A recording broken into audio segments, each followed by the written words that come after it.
কিন্তু এই আনন্দের দিনেও আজকে আমরা সবাই ব্যথিত, দুঃখ ভারাক্রান্ত। হঠাৎ ভূমিকম্পের কারণে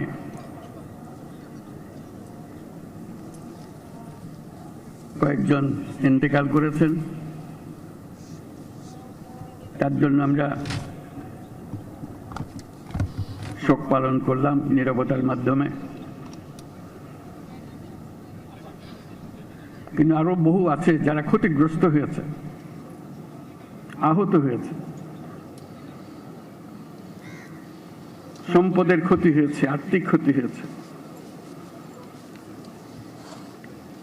তাদের প্রতি আমরা সমবেদনা জানাচ্ছি আজকে।